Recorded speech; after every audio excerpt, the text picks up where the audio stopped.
Développement embryonnaire d'un échinoderme. On prend le cas de l'oursin, dit Paracentrotus lividus. Avant de commencer par le développement embryonnaire, d'une manière générale, toute espèce confondue, il serait très intéressant de voir les différents plans de coupe. Commençons par des coupes par rapport à l'axe animal, pôle végétatif. Notons que durant les premiers stades du développement, les germes sont généralement sphériques, étant qu'aucun élément de symétrie autre que l'axe pôle animal, pôle végétatif ne s'est manifesté dans l'organisation de l'embryon. C'est ce dernier qui sert de référence pour caractériser les plans de coupe réalisés. Je m'explique. Alors, si vous avez un embryon qui présente une forme sphérique, donc automatiquement, le plan de coupe qui passe du plan animal vers le plan végétatif est dit le plan de coupe méridien. Ça, c'est le premier point. On peut réaliser d'autres types de coupes, mais cette fois-ci qui vont être perpendiculaires par rapport au plan de coupe méridien. Le premier type, c'est lorsque cette coupe, elle passe par le centre de la sphère, alors on parle de coupe équatoriale.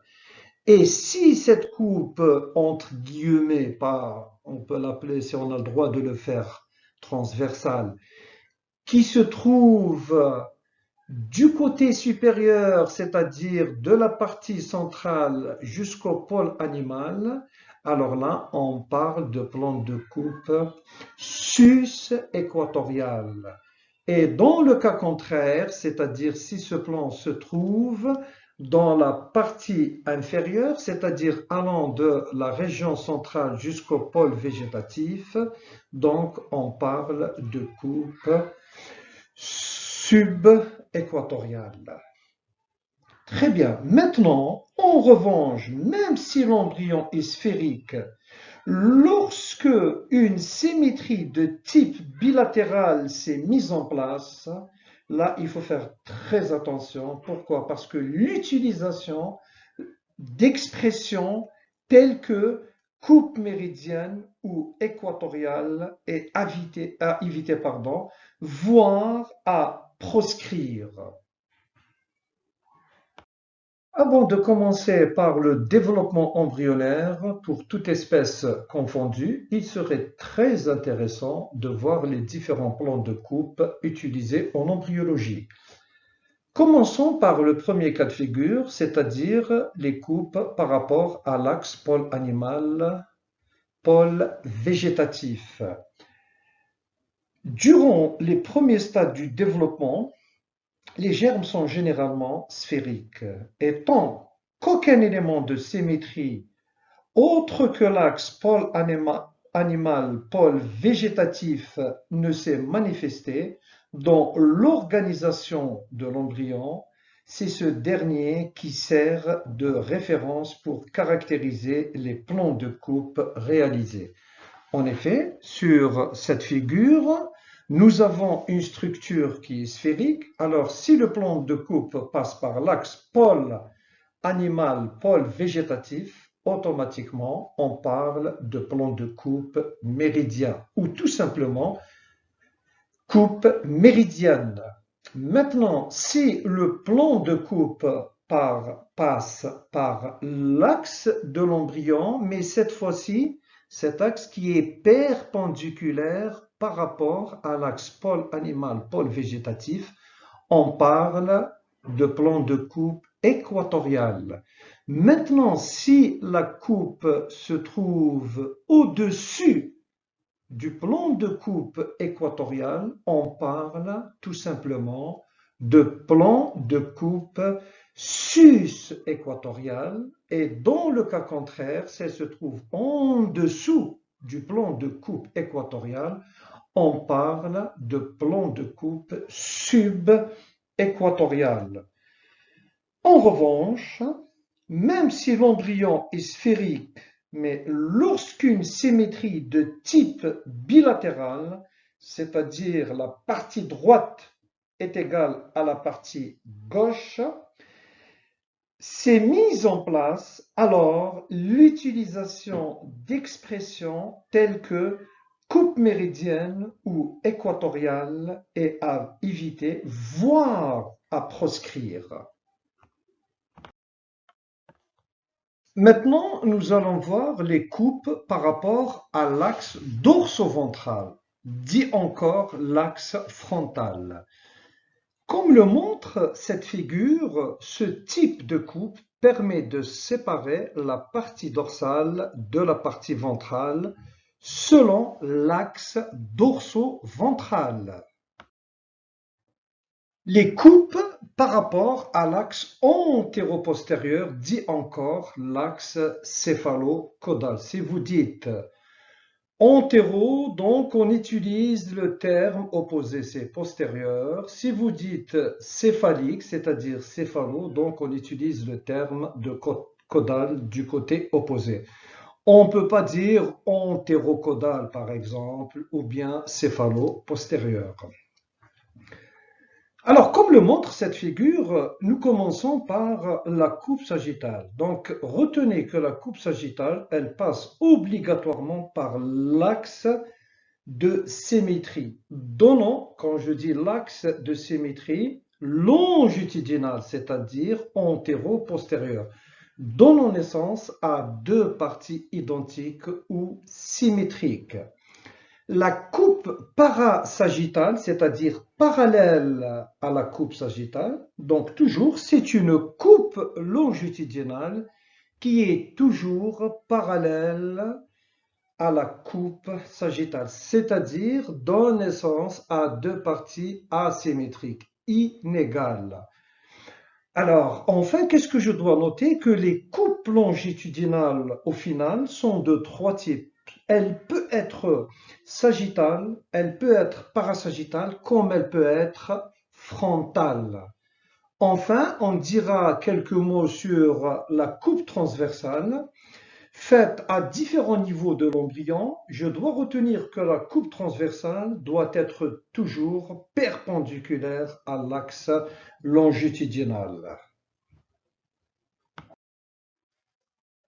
Passons maintenant au développement embryonnaire d'un échinoderme. On prend le cas de l'oursin Paracentrotus lividus.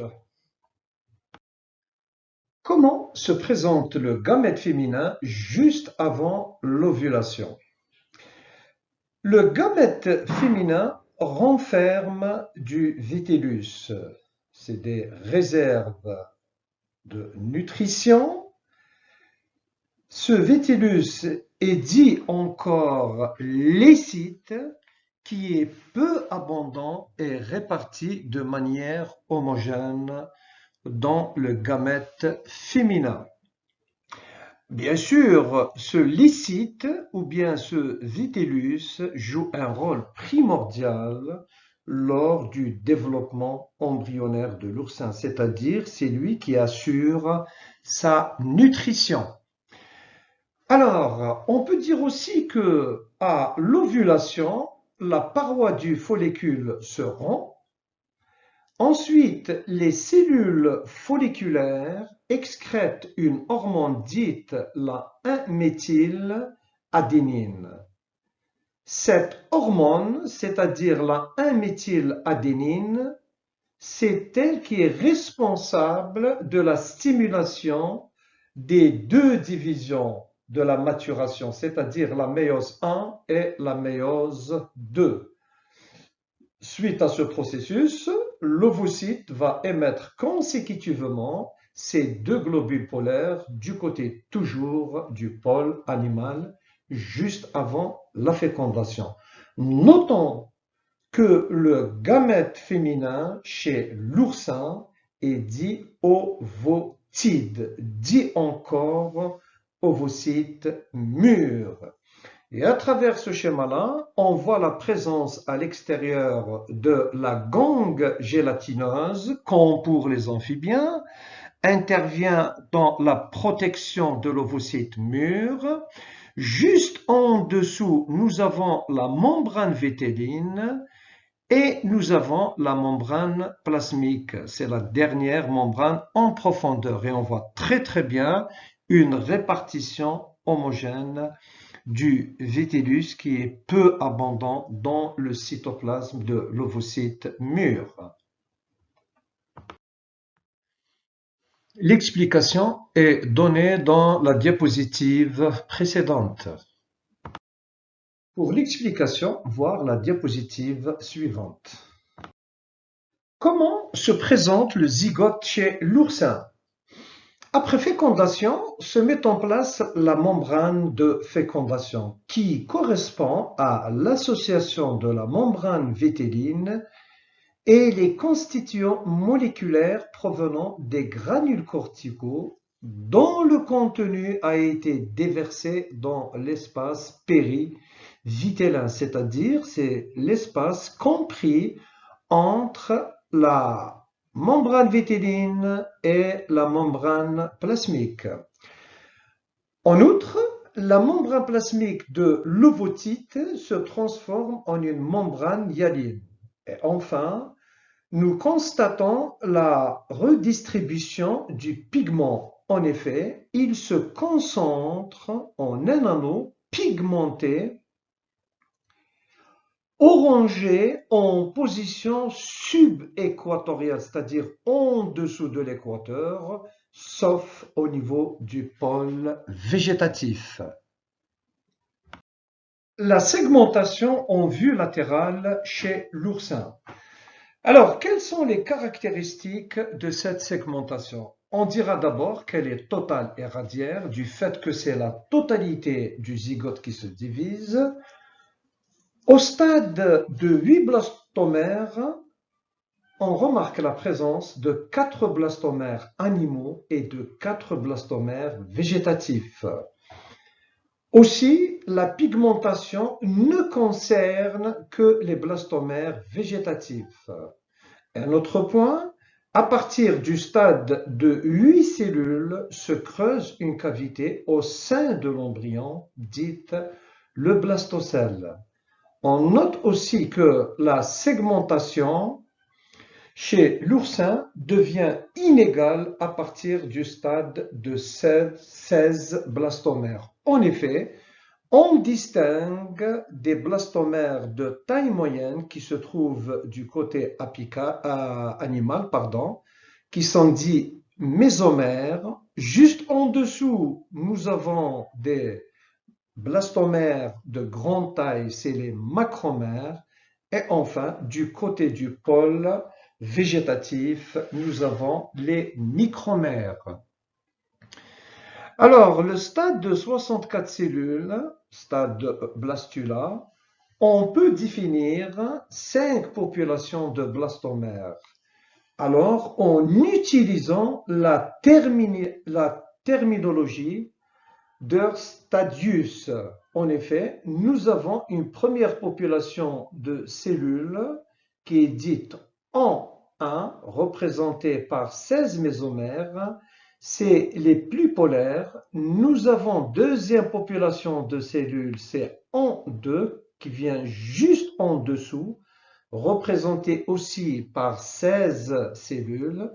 Ensuite, nous avons VEG1, représenté par 8 macromères, ou 8 cellules, suivi par VEG2, représenté par 8 macromères, et enfin, du côté végétatif, nous avons les micromères dont le nombre est de 16. Pour l'explication, voir la diapositive précédente. La carte des territoires présomptifs a été obtenue grâce à l'injection de colorants vitaux tels que le bleu de Nil. Cette carte de territoire présomptif est représentée par 5 populations de cellules, commençant du pôle animal vers le pôle végétatif. La première catégorie de cellules correspond à ON2 comme animal 1, représenté par 16 micromères, c'est les plus polaires, suivi par le deuxième contingent de cellules qui correspondent à ON2, représenté toujours par le même nombre de cellules, c'est-à-dire 16. En troisième position, nous avons VEG1 comme végétatif 1, composé de 8 macromères, suivi par VEG2, 8 macromères aussi, et dans la partie extrême du pôle végétatif, nous avons les micromères dont le nombre est de 16.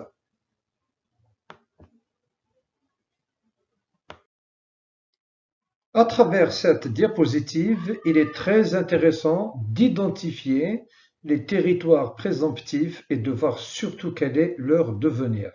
Alors très bien, donc à droite, nous avons le côté oral, c'est-à-dire la future région ventrale, et du côté opposé, nous avons le côté aboral, c'est-à-dire future région dorsale. Très bien, donc au niveau de la blastula, représentée par 64 cellules, on voit très bien plusieurs territoires.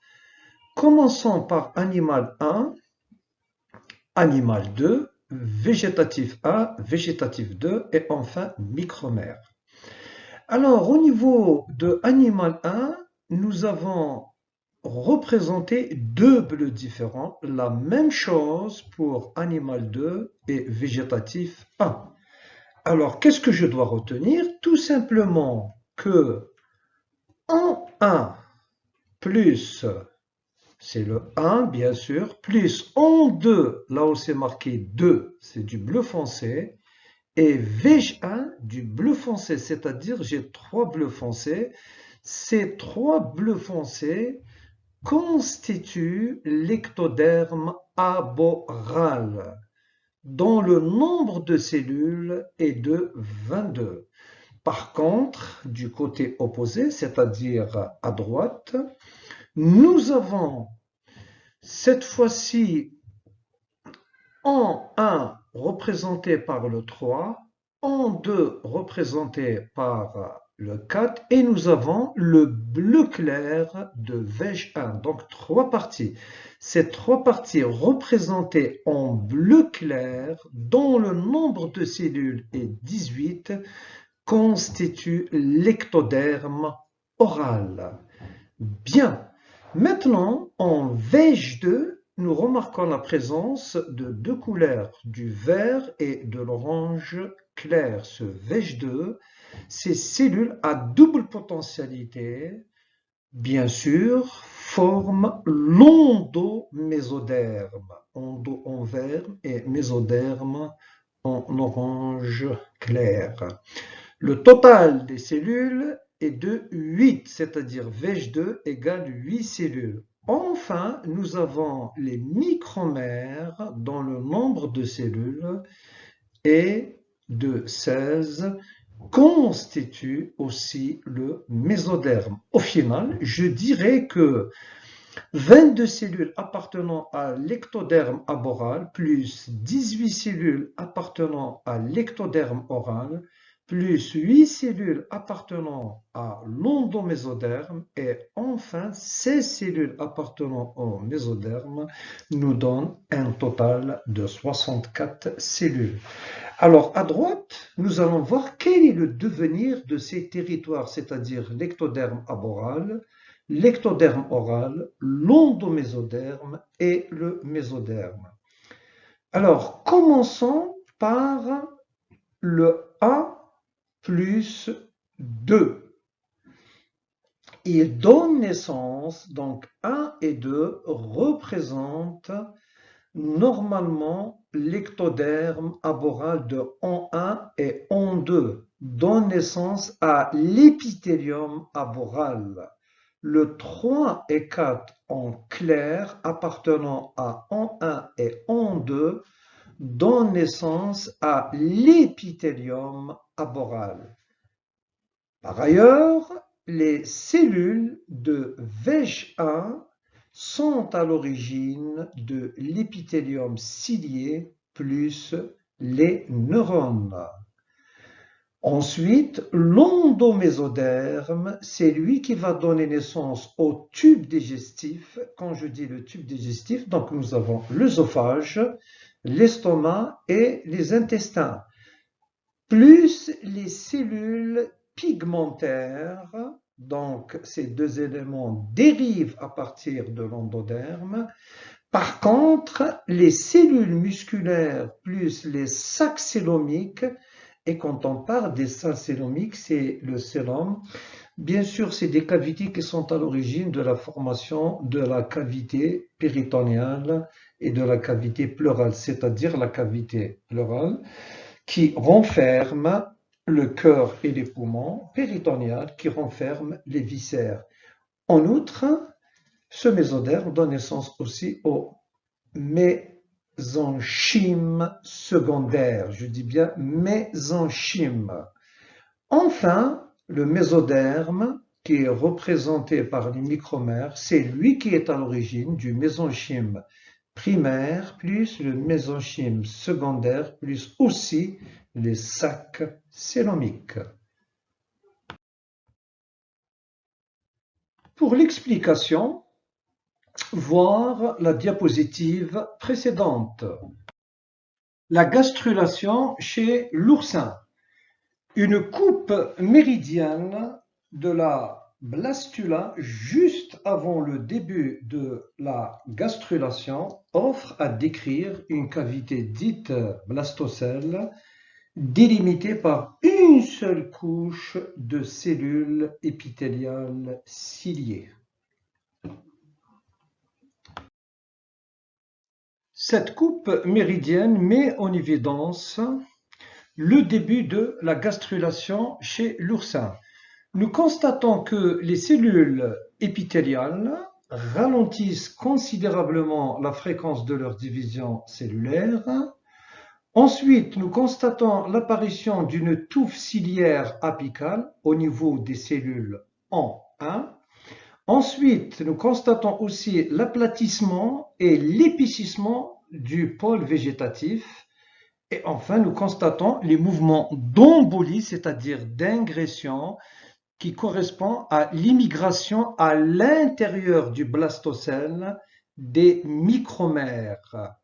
Pour se différencier, on a un mésenchyme primaire qui ultérieurement va donner le squelette larvaire et les spicules. Alors, quand on parle de spicules, veut dire tout simplement c'est des bâtonnets siliceux ou calcaires qui font partie du squelette chez l'oursin.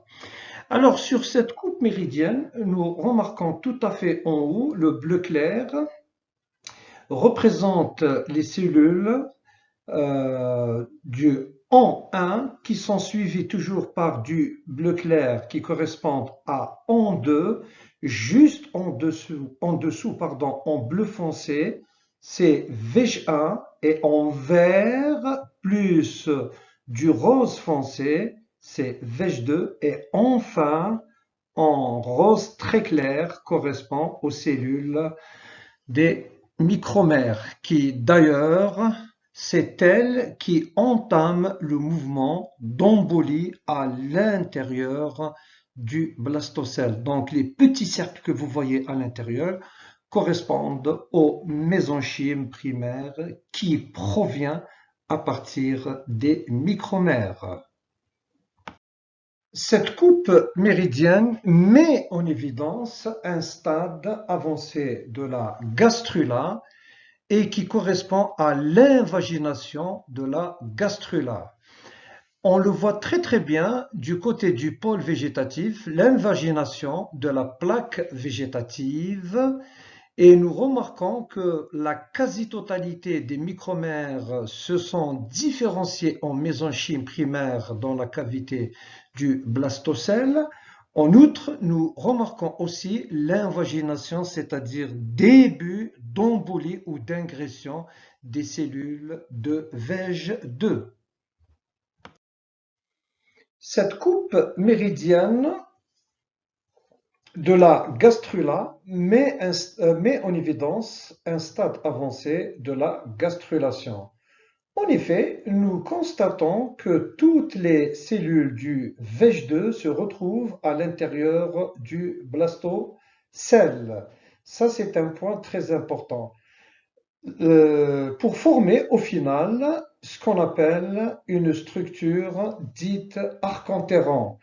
Et la base de cet arc-en-terran qui se trouve du côté du pôle végétatif forme une structure dite le blastopore. À ce stade, nous constatons que le mésenchyme primaire s'est différencié en scléroblaste qui à son tour va donner naissance au squelette et aux spicules de l'oursin.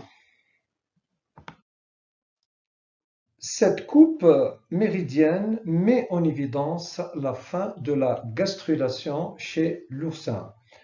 En effet, la pénétration de VEJ2 est totale à ce stade. Notons que les cellules de VEJ2 à potentialité endodermique donnent naissance, ce qu'on voit à l'intérieur dans le blastocelle en vert, à l'arc-en-terran. Et l'arc-en-terran constitue la première ébauche du tube digestif, c'est-à-dire l'œsophage, l'estomac et l'intestin. Par contre, les cellules de VEJ2 à potentialité mésodermique donnent naissance d'une part aux vésicules célomiques et on peut dire qu'elles donnent aussi naissance au mésenchyme secondaire qui s'insinue entre les vésicules célomiques et le pôle animal de cette gastrula. Et on dira que, au final, normalement, les cellules de VEJ1 en bleu foncé pénètrent en dernier lieu pour former quoi? Le blastopore. Et ce blastopore constitue la première ébauche de l'anus. Et en conclusion, on peut dire que l'objectif finalement de cette gastrulation chez l'oursin, c'est la formation d'un embryon représenté par trois structures cellulaires qui s'emboîtent. D'abord, à l'extérieur, nous avons l'ectoderme, c'est des cellules qui sont ciliées, qui subissent un mouvement d'épibolie pour entourer la totalité de l'embryon. Nous avons en profondeur l'arc-en-terran qui provient à partir de l'endoderme et entre cet endoderme et l'ectoderme, on retrouve le fameux mésoderme qui est constitué par le mésenchyme primaire et le mésenchyme secondaire. Cette coupe de la larve Pluteus montre le début de la symétrisation bilatérale. En effet, du côté antérieur de l'arc-en-terran va se mettre en place une dépression stomodéale qui correspond à la première ébauche de la bouche. À ce niveau, nous constatons le contact entre l'ectoderme et la paroi de l'arc-en-terran, c'est-à-dire l'endoderme. Du côté opposé, nous remarquons la présence de la première ébauche de l'anus. Cette coupe latérale d'une larve Pluteus met en évidence l'acquisition progressive d'une symétrie bilatérale durant le stade de la gastrulation avancée. Un aplatissement latéral s'observe, en effet, c'est la future région ventrale de la larve où s'ébauche la dépression stomodéale, c'est-à-dire la future bouche. L'arc-en-terran se différencie en trois parties bien distinctes, à savoir un œsophage très court, un estomac et un intestin très court aussi. Le blastopore constitue la première ébauche de l'anus et change de position pour devenir ventral. Et enfin, une symétrie interne se met en place par une régression des formations célomiques droites au profit des formations célomiques gauches. Bien sûr, ça on ne le voit pas sur cette coupe. Dernière remarque, à partir de cette forme se différencie chez l'oursin une larve dite luteus. L'explication est donnée dans la diapositive précédente.